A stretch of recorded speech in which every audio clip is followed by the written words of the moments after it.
Le DAF Fresh Morning, c'est 104.5 tonnes de bonne humeur. Tous les matins sur Urban FM. La meilleure radio de la capitale. La meilleure radio de la capitale. Vous êtes sur les 104.5 Urban FM, la station urbaine, et vous écoutez le DAF Fresh Morning, le réveil matinal, le plus de la capitale, sur la radio. Le plus de la capitale, je suis avec Jean-Paul. Jean-Paul, bonjour. Bonjour DAF Fresh. Comment tu vas ce matin? Ça va bien. Jean-Paul, je voulais revenir rapidement sur une petite situation. Comme aujourd'hui, on est jeudi, l'affaire Milli Vanilli, tu trouves pas que ça a rapidement été trop liquidé? Pourquoi? Ben, on a accusé les artistes. Tu connais le monde de la musique. Oui. L'artiste n'est que la dernière partie de la chaîne. En fait, il y a le producteur, tout ce qui tourne autour du milieu artistique. Bon, en fait, en réalité, pourquoi c'est eux qu'on accuse? En fait, d'abord, il faut comprendre que c'est une grosse affaire d'escroquerie, mais je pense que dans cette affaire-là, comme il n'y a pas eu de drame humain derrière... il y a un qui s'est suicidé. Non, quand je dis il y a qu'une seule personne, je veux dire, il n'y a pas de milieu. Des gens n'ont pas perdu leur maison, n'ont pas perdu leur emploi, n'ont pas perdu leur voiture. Est-ce que tu vois? Oui, mais il y a deux jeunes qui n'avaient rien demandé à personne. Il y avait deux jeunes... qui sont passés pour les plus grands escrocs de l'humanité, du monde de la musique. Il y avait deux jeunes qui voulaient faire de la musique, qui voulaient vivre de cet art-là et qui sont malheureusement tombés sur un producteur véreux qui leur a dit, écoutez, vous avez une belle gueule, moi, ce n'est pas votre voix qui m'intéresse, moi, c'est votre aspect physique. Et donc, derrière, vous ne vous occupez de rien. D'accord? Il faut savoir que... Et derrière, quand ils sortent leur premier album, le succès est fulgurant. Ouais. Donc, arrive le moment où ils se disent, bon, peut-être que l'image que nous avons prêtée à ces personnages-là va nous permettre maintenant, derrière, de pouvoir nous affirmer en tant qu'artistes. Donc, nous permettre de véritablement prouver ce que nous sommes réellement en tant qu'artistes. Or, le producteur derrière, lui, ne voit que son profit. Et il a tout fait pour les empêcher de véritablement révéler les artistes qu'ils sont ou les artistes qu'ils étaient. Et donc, derrière, c'est là où l'affaire va commencer à devenir dramatique. Et c'est là où, comme une bulle spéculative, nous allons en parler tout à l'heure, l'affaire a éclaté en quelque sorte. C'est-à-dire qu'il y a eu ce producteur qui a eu cette idée machiavélique, qui a eu cette idée d'escroquerie en fait, en disant que, écoutez, moi je vais prendre vos visages, je vais prendre vos physiques, vous êtes beaux, vous êtes machin, et moi derrière, vos voix ne m'intéressent pas. Par contre, j'ai de superbes chansons, j'ai de super textes, j'ai un bon style musical et j'ai un bon chanteur derrière, parce que le vrai chanteur, lui, physiquement, à l'époque, étant un handicapé moteur, il ne pouvait pas être sur scène. Et donc, le producteur ne voulait pas de lui sur scène, il voulait juste sa voix. Et donc, il va faire l'association de tout, il va faire un package qu'il va vendre, et ça a très bien marché. Mais lui, il est sorti clean. Mais oui, parce que... C'est injuste, Jean-Paul. Non, sur le fond, c'est injuste. Mais je dis, souvent, dans certaines affaires, tant que ça n'impacte pas négativement la grande majorité des gens... Mais même dans un concert, il y a des gars qui branchent les câbles, oui, qui savent que le micro là ne passe pas. Bien sûr. Mais donc, ils sont partis de la machinerie. Mais ça continue jusqu'aujourd'hui. Parce que si on pousse ton raisonnement, normalement, quand on va sur scène, on ne doit plus faire du playback. Non. Alors qu'à l'époque, le playback était un style musical qui était en vogue. 80 ou 90% des artistes, il faut dire la vérité, quand ils venaient sur scène, ils ne faisaient plus du live. Ils faisaient du playback. Ah, Michael Jackson, il faisait du live. Non, je dis 80%. Parce que Michael Jackson, c'était... comparé aux artistes de cette époque, c'était un gars de la vieille époque, il était dans la musique depuis l'âge de 6 ans. Donc c'était quelqu'un qui était habitué à faire du live, parce que le live, c'est physique. Oui, c'est vraiment physique. C'est technique aussi. Comment garder le même timbre de voix en chantant après 2 heures de temps. Et en dansant. Et en dansant aussi. Donc, il y a des exercices qu'on fait. Il y a un apprentissage qu'il faut acquérir. Et avec l'expérience, on s'affine. Des gens comme les Prince et autres, les Phil Collins, c'était des gens qui ont fait du live toute leur vie. Or, quand on regarde bien dans les années 80, en réalité, les producteurs, eux, ils voulaient... Et puis, on est passé dans une autre phase. On préparait un album pour être consommé là maintenant, et puis, hop, on oublie. Il ne faut pas oublier, il faut aussi se rappeler qu'à l'époque, c'est l'arrivée des remixes. Oui. Donc, on sort un titre, puis on ressort le même titre dans une autre sauce. Donc, il y a un aspect marketing qui est différent de la musique des années 70 ou 60, où on mettait en avant des valeurs. Les années 70, c'était les années sex, rock and roll. Les années 60, c'était les années où on parlait beaucoup plus des droits civiques, de la liberté, de l'émancipation des peuples colonisés. Donc, à chaque décennie, son style, ses artistes. Et les années 80, c'était bon. Il y a eu la Grande Dépression aux États-Unis, des années 80, la crise des années 80. Et puis il y a la drogue aussi. Et puis il y a la montée du rap qui commence, la musique qui vient du ghetto, le hip-hop. Donc tout ça fait que en Europe, on a Milli Vanilli qui arrive aussi avec son style, qui dit bon, on oublie le sexe, la drogue et tout ça, on revient un peu à l'amour. Et puis devant, on a deux personnes qui ont de belles gueules, quoi, et qui nous revendent des remixes. Donc on sort un morceau, puis on sort le même morceau sous plusieurs versions. Donc c'est vraiment un groupe marketing. Et puis il ne faut pas oublier que dans les années 80 aussi, le phénomène va s'amplifier, certes, dans les années 90. On était dans les boys bands, il ne faut pas oublier. Les New Edition, ce sont un boys band. C'est quoi une boys band? Une boys band, c'est un groupe monté de toutes pièces par un producteur. Oui. Hein? Que vous prenez Joey Starr, qui était rien à voir avec le rappeur français, mais qui était le fondateur des Bobby Brown. Il va refaire la même sauce il va prendre des artistes noirs. Vous savez chanter, vous savez danser, vous avez une belle gueule, vous avez une belle voix. On prépare le tout et puis on vous donne des textes, vous chantez. Comme Babyface a fait avec les Boyz II Men. Exact. Non, les Boyz II Men, il y avait 3 qui se connaissaient. Le 4e est venu se greffer. Maintenant, Babyface. Mais par contre, les New Kids on the Block. Ouais, New Kids on the Block. Si tu prends les New Edition, les New Kids on the Block, c'est la même chose. Oui. C'est la même recette. C'est que et Joey Starr va aller le plus loin. Comme il va avoir du succès avec les New Edition, il va se dire le marché américain, c'est 42% de la population américaine qui est blanche. Et ce sont eux qui consomment le plus la musique. Donc pourquoi pas prendre des blancs qui chantent et qui dansent comme des noirs, puisque les blancs aiment la musique des noirs. Et ils créent les New Kids on the Block. Oui. Et le succès... Ça marche. Voilà. Hein. Donc tu vois que il ne faut pas aussi oublier que quand on regarde Vanilla Ice, quand Suge Knight, le premier succès de Death Row, en tant que producteur, c'est Vanilla Ice qui est quand même... Mais bien sûr. Ah bon? Bien sûr, c'est Vanilla Ice qui, grâce à sa musique, permet à Suge Knight d'entrer véritablement dans le monde de la musique. Est-ce que tu vois? Et ensuite, il va, avec, on le sait maintenant aujourd'hui, l'argent de la drogue, il va, et puis il va élargir son empire. Donc, mais derrière, ce sont plutôt la justice, hein, tout dépend de la manière dont les juges considèrent les affaires. Ils considèrent que ce sont des escroqueries. Et cette musique-là, quand tu regardes, ça n'a pas fait du mal aux gens. Les gens ont apprécié. Oui, mais ça a fait du mal à ces deux jeunes. Oui, ça fait du mal à ces... Je trouve que c'est injuste. Oui, c'est injuste parce que dans la manière dont l'affaire est traitée, on a l'impression que ces deux-là sont passés en perte et profit. Oui. C'est-à-dire que l'essentiel, c'est que il n'y a pas eu des vies, il n'y a pas eu des millions ou de millions de vies brisées. Au contraire, ça a permis de faire vivre l'industrie musicale, même si c'était une escroquerie. Lui, le producteur, il n'a jamais été inquiété, ni par la justice. Jamais été inquiété. Voilà. Donc, derrière, il y a eu 2 jeunes qui ont essayé de se détacher de cette image-là. Malheureusement, à chaque fois qu'ils ont essayé de faire la musique, on les renvoyait à cette escroquerie qu'est Milli Vanilli. Et puis, il y a un qui n'a pas supporté. Et il a mis, malheureusement, un terme à ses jours. Voilà. Le brin d'histoire nous emmène où? Nous emmène aux États-Unis. Justement, je parlais de bulles spéculatives là, tout à l'heure pour parler des années 80. Mais là, on va 95 ans en arrière. On va parler du crash de 1929. Alors, on parle du crash de 1929. En fait, évidemment, c'est une crise boursière qui a connu une petite période. Ça a commencé le jeudi 24 octobre, comme aujourd'hui, et ça s'est achevé le mardi 29 octobre 1929. Alors, il faut savoir que, si on recontextualise les choses, en 1929, la décennie des années 20, c'est ce qu'on appelle les années folles. C'est-à-dire une décennie à la fois de grandes reprises économiques, mais reprise rapide économique, notamment aux États-Unis et en Europe. Et puis derrière, avec tout son corollaire, c'est-à-dire qu'un véritable boom de la consommation, un véritable, vraiment, des années où les gens, après être sortis de 4 ans de guerre terrible, la Première Guerre mondiale, quand ils entrent dans les années 20, la paix semble s'être réinstallée en Europe. Donc, si tu veux, les économies repartent, aidées en cela majoritairement grâce à des fonds américains. Il faut savoir que le plan Marshall qui avait été mis en place par les États-Unis pour aider les Européens à se reconstruire après la Première Guerre mondiale tourne à plein régime. Et donc, si tu veux, quand on est dans les années 20, c'est des années de bonheur, c'est des années d'euphorie.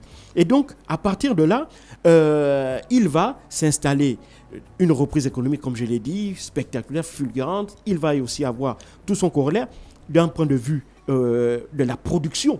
Parce qu'en même temps, l'économie reprend. L'économie reprend pourquoi? Parce qu'aussi, à partir des années 20, il va y avoir de nouveaux moyens de production qui vont permettre de produire en masse, notamment dans le domaine industriel. L'automobile, par exemple, est le plus emblématique avec le système qu'on appelle la taylorisation, du nom d'un ingénieur, qui va permettre de... En fait, c'est un système de production qu'il y avait dans l'aciérie et Henry Ford va être le premier à le mettre en place dans le monde automobile. Et donc, ce qui va lui permettre de produire en masse la Ford T, qui est la première véhicule emblématique de Ford, celle qui va permettre à Henry Ford de devenir ce grand industriel-là. Et donc, dans les années 20, c'est vraiment l'automobile va être aussi, si tu veux, l'industrie qui est emblématique de cet essor économique. Mais à côté de l'économie, il y a aussi la finance. Et donc, à partir de ce moment, il va y avoir aussi une révolution au niveau de la finance. C'est-à-dire que notamment à Wall Street, on va mettre en place un nouveau système de paiement des titres. Bon, il faut savoir qu'il y a un marché boursier, c'est un marché dans lequel on s'échange des titres. Il y en a qui en achètent, il y en a qui en vendent. Et donc, les prix vont fluctuer en fonction de la confrontation de l'offre et de la demande de ces titres-là. Et donc, par contre, à partir du début des années 20, cette euphorie de la production, pour permettre aux gens de consommer ou de pouvoir gagner rapidement de l'argent pour pouvoir consommer, il va être mis en place un système d'achat qui permet à des gens d'acheter à crédit, ce qu'on appelle le call loan. C'est-à-dire que vous pouvez acheter des titres en bourse, mais n'avancez que 10% de la valeur de ces titres-là. Et ensuite, une fois que ces titres-là auront pris de la valeur, auront augmenté en valeur, vous faites votre bénéfice, vous revendez, et vous prenez votre bénéfice et vous remboursez les 90% des titres qu'il y a. Donc, ce qui fait qu'en réalité, cette nouvelle manière de vendre des titres à crédit, en fait, était mise en place pour permettre à ceux qui n'avaient pas énormément d'argent de pouvoir eux aussi spéculer à la bourse et donc d'attirer de nouveaux investisseurs sur les marchés boursiers. Sauf que là, en avançant que 10%, en ayant que la capacité d'avancer 10% sur la valeur totale d'un titre, eh ben, des gens qui n'avaient pas beaucoup de ressources vont par ce biais-là parvenir à investir.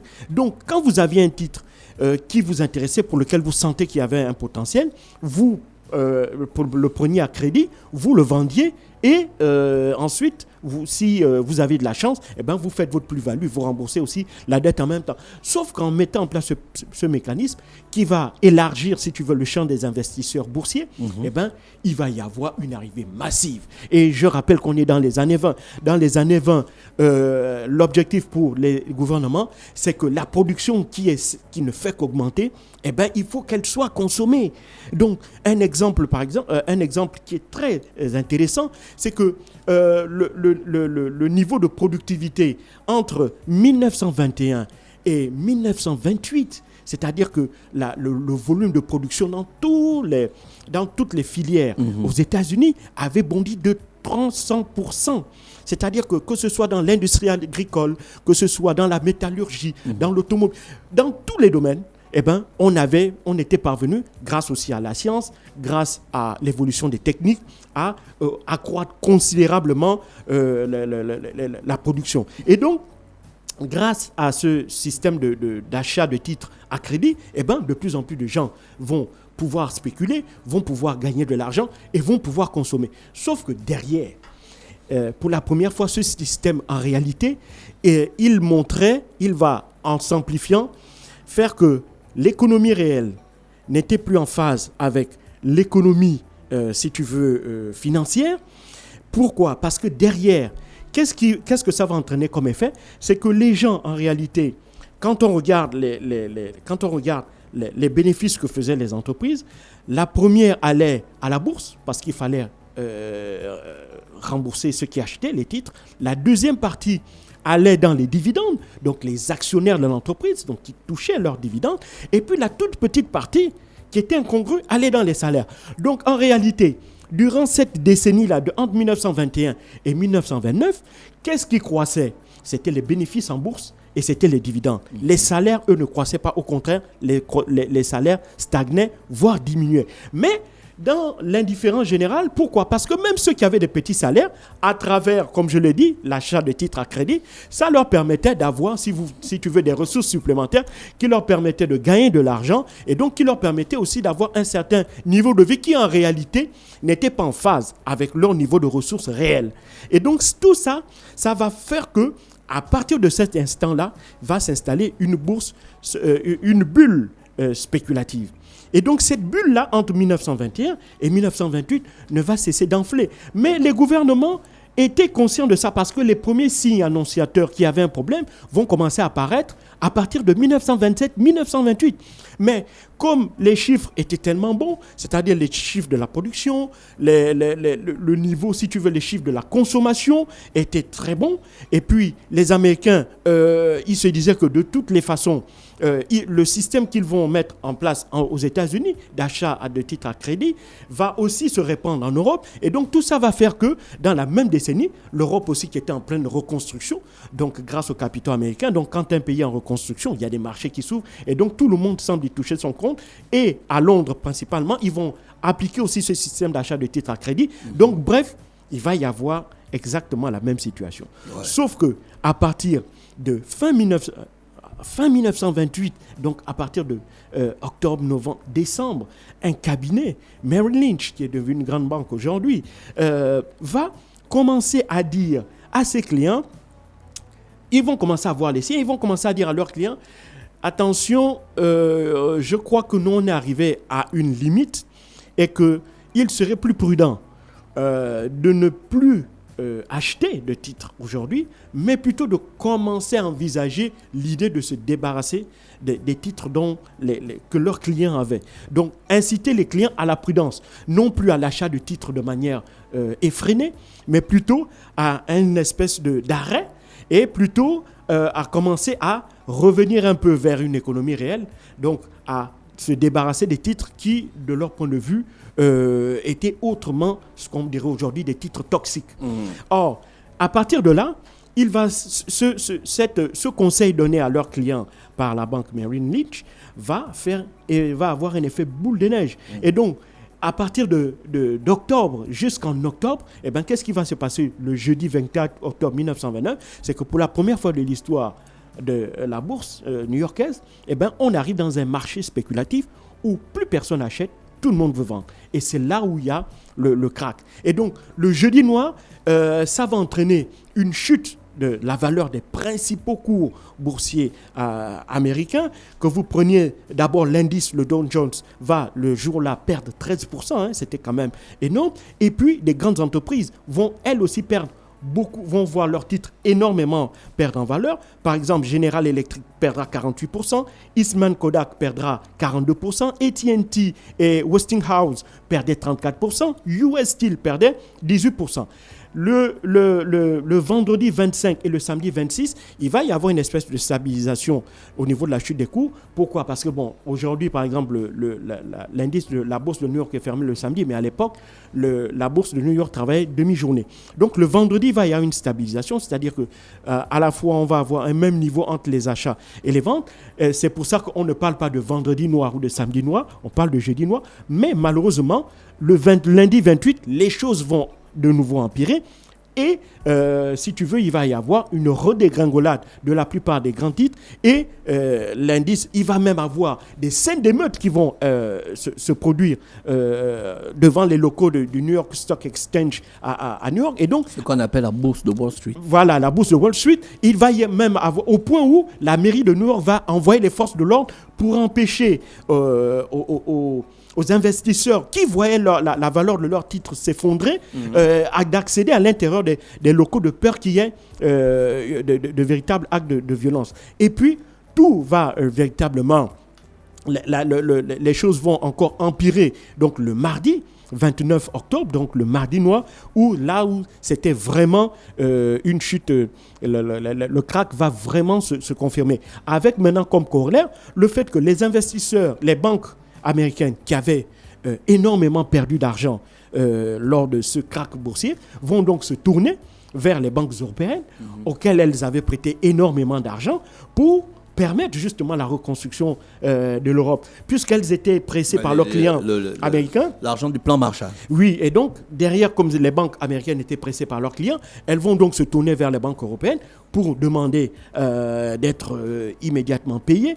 Et donc, les banques européennes, elles n'ayant pas de ressources, vont elles aussi se tourner vers les épargnants. Et donc, ça va faire une espèce un effet boule de neige, il y aura une espèce de cascade, au point où maintenant, évidemment, les banques européennes n'ayant pas d'argent, elles aussi vont s'effondrer. Et donc, les entreprises aussi vont s'effondrer. Et donc, globalement, les économies occidentales vont connaître une chute spectaculaire.